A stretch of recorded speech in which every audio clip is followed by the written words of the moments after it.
Are you looking for the magic to make your life truly count? Do you want the secret formula to make every day your best day yet? Hello, and welcome to the Finishing on Fire radio show. And now, here are your show hosts, Dave Wadsworth and Greg Vance. Hey, we've got another good episode today. The topic of today is your siblings and creating great relationships with them and considering their passing. They're passing, and that's not a good topic to talk about, but it's the facts of life. You know, the death of our siblings, and as we've gotten older, it's gotten a little more real in our lives, and it's just sometimes it's kind of tough. But the book we made the show around, or we talk about, is the Finishing on Fire book. It's an Amazon best-selling book, and it came out this summer or this past year. But it's called "Live Your Legacy of Purpose, Passion, and Prosperity." And Greg, there's a chapter in there I want to talk about. The flags of life. I talk about in there, living in Indiana, and of course you're in Indianapolis.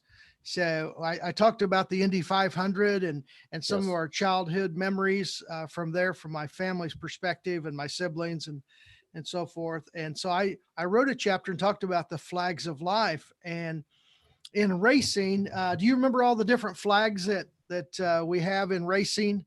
I can remember the colors for sure. Yeah, absolutely. I don't always remember what they mean exactly, but I can probably get most of them right. But So name off the flags that you can think of. we got a green, we got a start flag, we got a white flag, we got a black flag, we got a checkered flag, of course. And which am I missing? There's a red flag, Yeah, red flag, right? yellow flag. Oh, yellow. Okay. Yeah. Yep. You got How so could many how could I forget the yellow flag? and the funny thing is, in the book, I talk about how these different flags of life, they do different things. And I've got a set of flags, just some miniatures. And of course, the green flag means go. It's like take off and go. And that's the start. And we talk about the start of your life, but also the start of, or a restart. You know, in life, every day we get to start over again. Okay. Mhm. We get up in the morning, and as long as you're healthy and you can go, you need to be thankful and grateful and ready to go, because you don't always have tomorrow. You never know what's going to happen. So you got that green flag. And then as they run laps, the cars, if there's an accident or something goes wrong on the track, then they bring out the yellow flag, and it's a caution.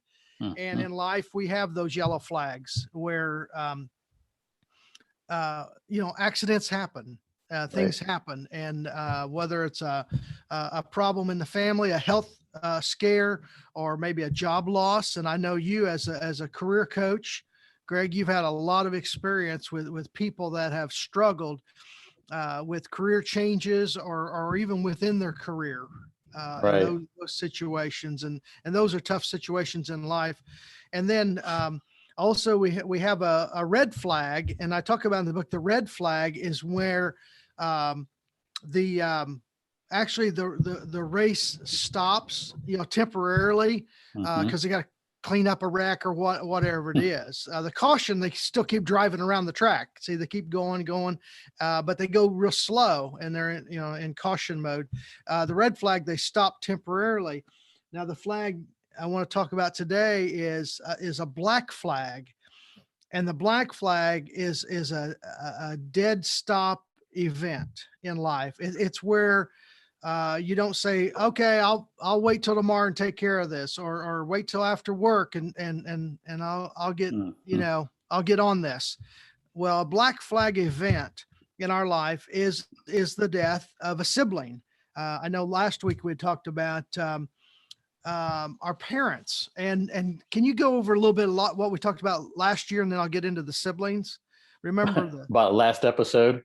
Last episode? Yes. Yeah. We talked a lot about our relationships with our parents and how to foster those, whether while they're still alive, the urgency of doing that and making sure that we express, respect and thankfulness and just gratitude towards them, and to really make that special. And you had a fabulous story where you shared, an outstanding opportunity where you got to meet with your mom and an older individual, and just had a really good day of, celebrating her birthday and such.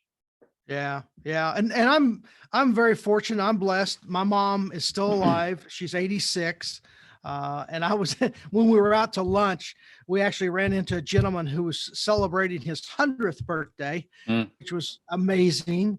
Amazing. And come to find out, I walked by his table a couple of times. I finally looked at the guy and I'm like, I know you. Mhm.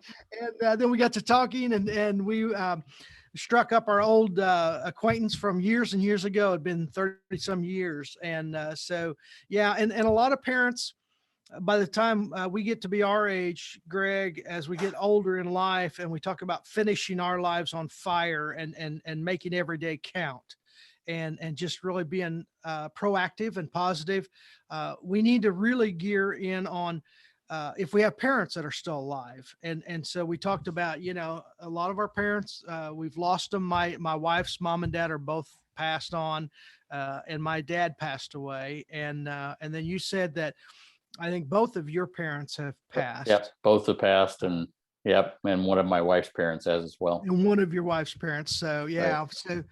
So those are deaths that, at our age, we can expect those losses, that, time is coming, and they get frail, and it happens. But the loss of a sibling is what we're talking about. It is a black flag event.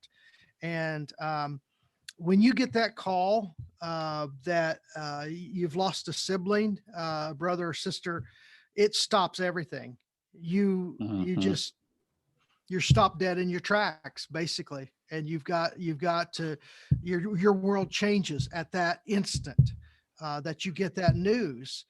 And Yes. it's like, oh my, what I do. So, but the black flag, I wanted to read just a little bit out of the book about a black flag event. This is chapter 7. I just want to read this one part here. The black flag is truly the most serious signal of the whole series, talking about all the different flags that we have. Yes, black is a traditional color of death and ultimate sorrow. When the black flag rears its ugly head in our life, we are shocked.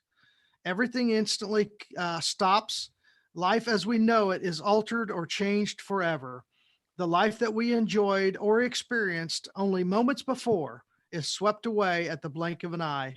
Shock and instant sorrow often accompany these dreaded revelations of death and loss.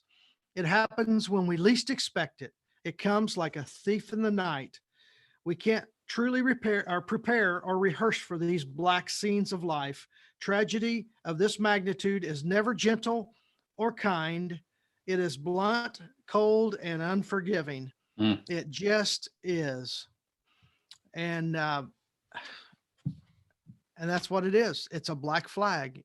Everything stops. So, and I think, Greg, I think at this point, I'd like for you to just say something a little bit about now your relationship and your siblings. Let's go ahead and talk a little bit about that. What's your situation? Yeah, so I probably have a pretty unique family, I would say. Well, everyone would probably say that, right? So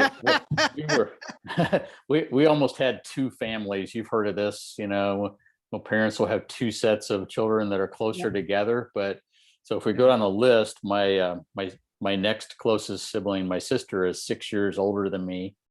And then my brother is 6 years older than her. And my other sister was 3 years older than him. And so we've got a span of 15 years. So it's like having two generations in the same family almost. Wow. Right. So I remember growing up, remember my sister fondly, and all the time that, we got to spend together and still can see each other now. My brother and sister, I did not know as well. In fact, from my youngest times, I remember my sister was in college because Wow. she was older. So, Oh, that's but too bad. anyway, yeah. So their situation is both the oldest, my brother and my sister have both passed away. My sister actually almost 40 years ago. It's been a long time ago. And my brother's been about 12 years ago. And they both passed away from cancer. So it's kind of one of those things, as you were talking about the lead in here, of you can have two different situations with your sibling and dealing with death. You've got the one where you find out it's, we're all going to die, but you've got Right. one that finds out that you're going to probably accelerate the process versus Yeah. one that just happens out of nowhere. It's just a complete shock. And Yeah. and so I don't know which one's better. I mean, neither one's good to deal with, but you both have to prepare for both of them in different ways. Yeah. Yeah. Now that's tough. The way they were spread out, Hmm. you weren't able to have that close knit, connection with them so much, as a lot of closer siblings and so forth. And that's a good question. You bring up that point of, when we die, how we die, instant or, let it go on. I mean, Right. think about that. Have you thought about whether you would like to just have a little bit of time to say goodbye? Or are you good with the truck ran over me and I'm gone? And That's a hello, word Lord, I'm that's home. a word picture. But yeah, I've thought about it some off and on. I'm not like focused on it or something like that, but us doing this show has brought it to the surface more, and it's really pushed the urgency of not waiting and staying with a stronger connection. Because frankly, if I had the opportunity to choose, I'd probably want it to be fast and quick. But rather than, because anything that's drawn out just seems like it's probably suffering and agony drawn out. Who wants to Yeah. wish that on themselves? But there's good that can come from that too. Yeah. And there is, and that's the thing in our life and throughout this book, the Finishing on Fire book, it talks about our attitude and how we can be grateful and thankful and have a positive attitude, even in the worst of times, because it can always be worse. There's always things that are Mhm. going on, and you just look around. You don't have to look very far, and you realize, people have it a lot worse than you do. Even though when we get to complain and whine like we do, and then all of a sudden we look at somebody that's, they just really have a hard time. You talk about this stringing along, this suffering. Yeah, if you have a lingering death, that's typically accompanied with a lot of pain. And Mhm. I suppose I would like to do the farewell tour thing, where I had a chance to really say goodbye to everybody without the pain. So Yeah. maybe just if I've got 6 months, run me about 4 months, and I tell everybody, what I think of them, as long as it's nice, and then um, get run over by the truck. Hmm. Hmm. I'm gonna Yeah. go anyway. So just give me a good 4 months or decent 4 months, and then the last 2 months I don't want to mess with that. So just get the truck out. So we're good. So you Well, had I was going to four. say, yeah, I was going to say, related to that, we've talked a lot about living life to its fullest. And a lot of people refer to athletes and think, well, they want to go out at the top of the game, at the Right. top of their games. So it's kind Yeah. of like we want to go out at the top of our games. Yeah. So we need to make sure every day counts. Yeah. Yeah. That's true. That is true. And I guess one of the things that's always gone through my mind, I don't want to come to the end of my life and still have my music still in me.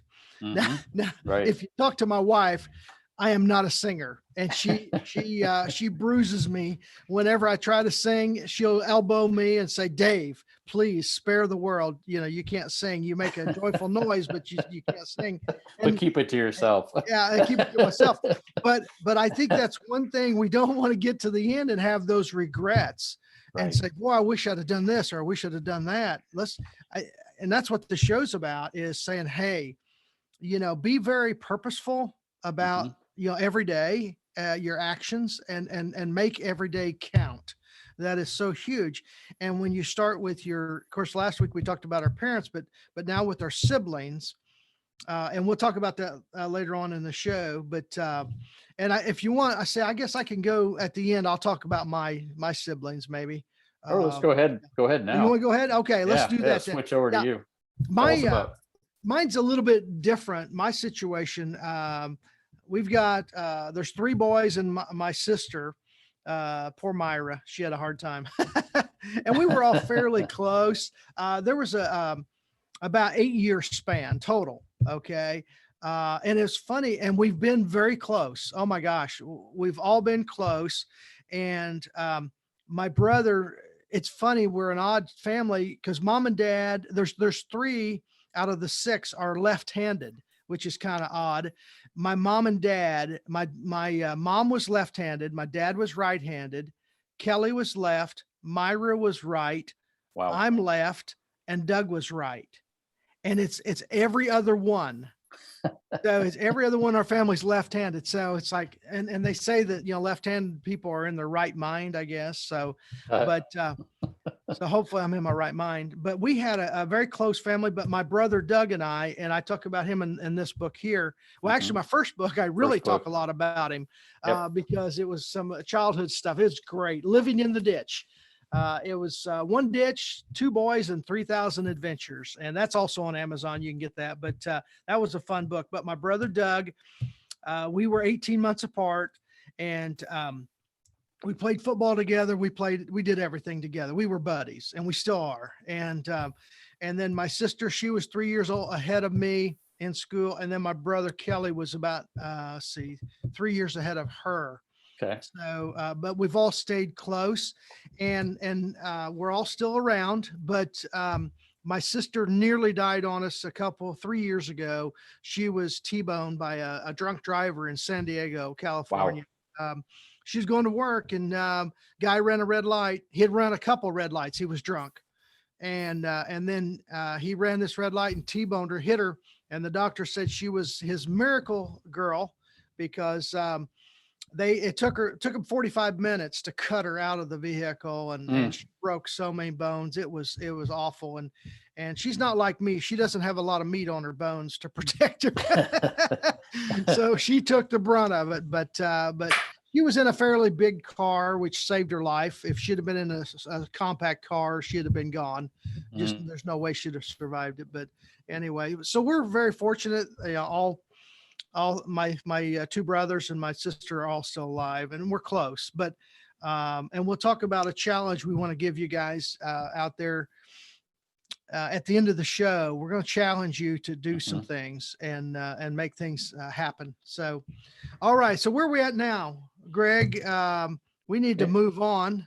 Yeah, let's go. Did you have a quote for us? Yeah, we had a quote that I was going to lay out there. I know that I'm a big fan of Zig Ziglar, and I know you are too. So, so we got a quote for today. The great Zig Ziglar says, "Whatever happens," I wish I could do his voice, but whatever happens, do not lose hold of the 2 main ropes of life: hope and faith. Oh, that's good stuff. Yeah, that is good stuff. That really makes you contemplate that, doesn't it? Yeah, faith and hope. And when you talk about losing family members, siblings and stuff, you just got to hang on to hope, because those are tough times when you lose a family member that's close to you like that. That's hard. So you just gotta continue on. You got to keep on keeping on. And some days it's just really hard.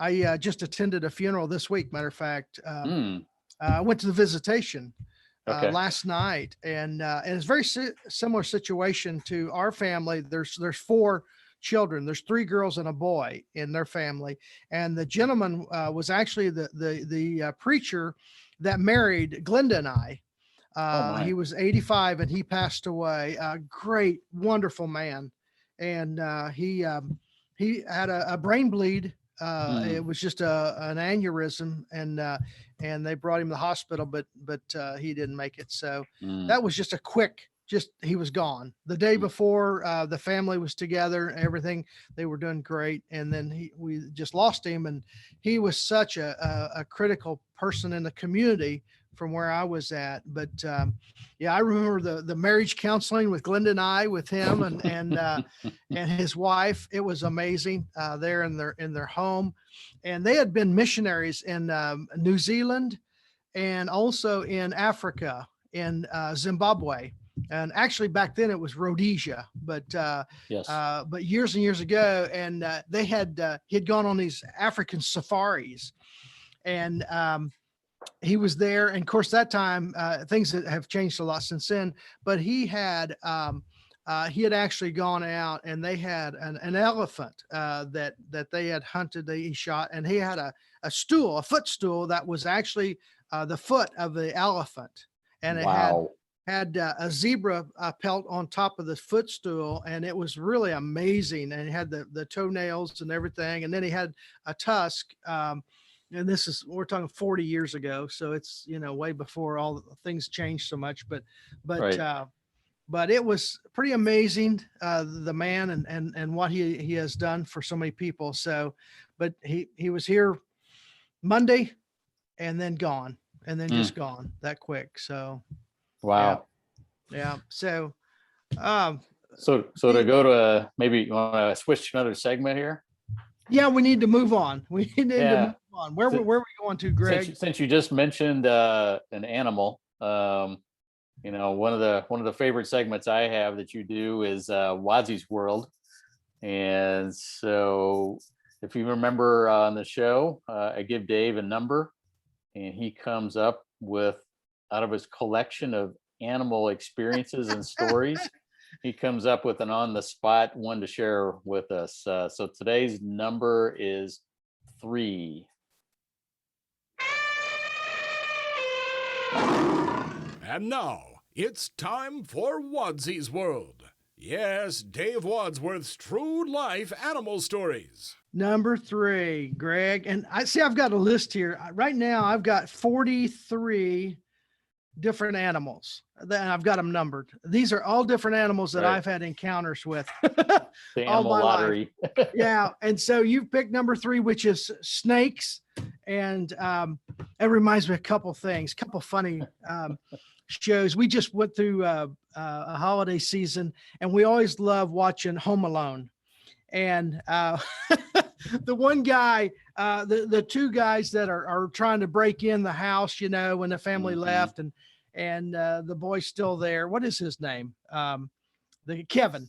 So Kevin's still there, and he plays that movie, that video clip of those 2, the gang guys, and one of them's called Snakes. That's his name. And Harry comes back to the van, and he says, yeah, the one guy's in there, and the other guy got blown away, and all this. And he says, yeah, I know if. Said one guy was named Snakes. He says, snakes.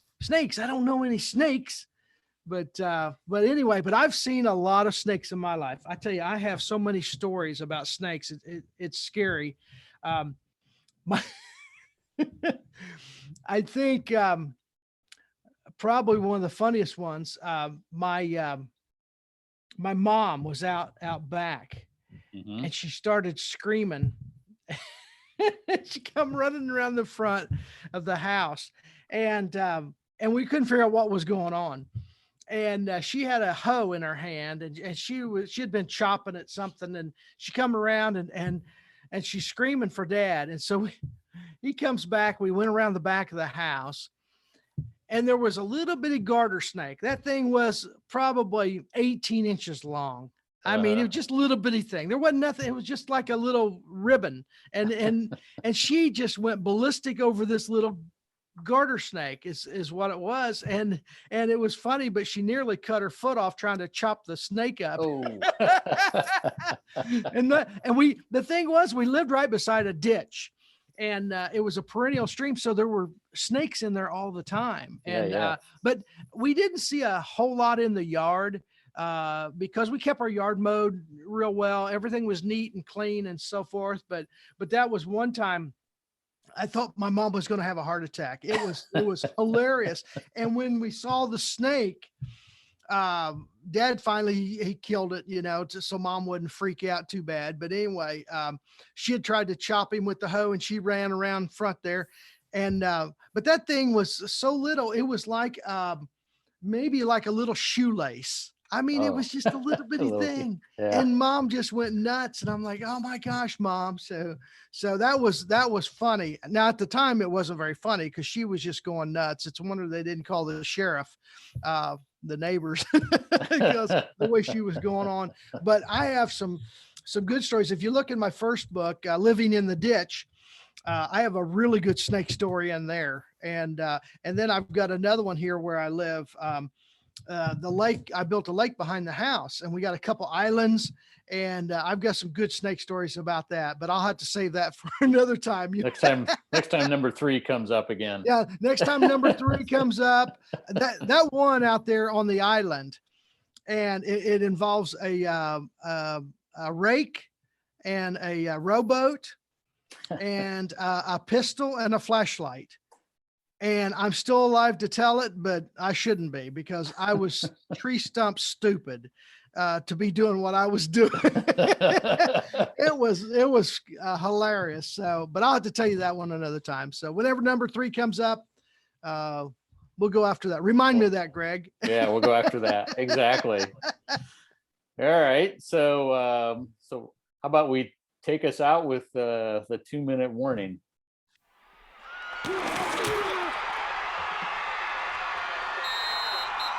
And now it's time for the 2-minute warning. Yeah, we need to, I talked about that, Greg. I mentioned we needed, we're going to give you guys a challenge. We want you to, it's called a 2-minute warning. We talk about football terms and all that, and how most of the points are scored in a football game at the end of the first half, and then the last 2 minutes of the second half or the fourth quarter. And they call it the 2-minute drill. They practice it all the time because that's when it's crunch time. And Greg, that's what our book is about: finishing on fire. It's about finishing strong. It's about being urgent and being determined and purposeful every day with what we're doing. And our 2-minute warning is really about, here's what you do. You contact, if you've got any living siblings, you got 24 hours to get a hold of them. A phone call would be the best. Sure. Okay. But you got to get a hold of them. And here's your challenge. In the next 24 hours, you get a hold of your sibling or siblings. And I want you to do one thing. I want you to tell them what you think of them, as long as it's nice. Now, if it's not nice, then, then you think of something. I think, Greg, you could surely think of a good memory, a fond or fun memory, and bring that up. But, yes. But here's your challenge. You got 24 hours. I'm telling you, do this. Call them and just talk to them and just say, hey, just listen to this radio show. And these guys, they said, hey, I need to do this. And you'll be glad you did, because you never know when it's the next time, when tomorrow comes and then they're gone and you didn't do what I told you to do. So that's our 2-minute warning. That's our challenge. That's our man up challenge, because you're never sorry that you went ahead and did what you needed to be doing, taking care of business. And that's what it is you're taking care of business. And I always, when I leave the house, I always, hug and kiss my wife, and I tell her I love her. And we don't ever part without letting each other know, what we think of each other and stuff. Now, if I'm a little angry, I'm probably not real fun when I say it, but I'm probably not convincing. I'm not real convincing, but your challenge is you got 24 hours, call your siblings. And if you can do it right now, just do it right now. I don't know what time of day we're dealing with here for you guys, but you need to do that. So that's the challenge. Yeah. As we said, time is of the essence. Yeah. As I mentioned a while earlier today, if you're the oldest, you may be the first to go. If you're the youngest, you may be the last one left. And so time is of the essence. to make sure you do the right thing. Yep. Yep. Good idea. Good idea. All righty. So our question for the day for you is, are you growing or are you dying? And you're neither stagnant. You're not stagnant. You're either one or the other. You're either growing or you're dying. And so it's your choice. So as we leave, we're going to tell you to either fire up or fizzle out. Thank you for listening to the Finishing on Fire radio show. Be sure to visit finishingonfire.com for more great content. Go light your world.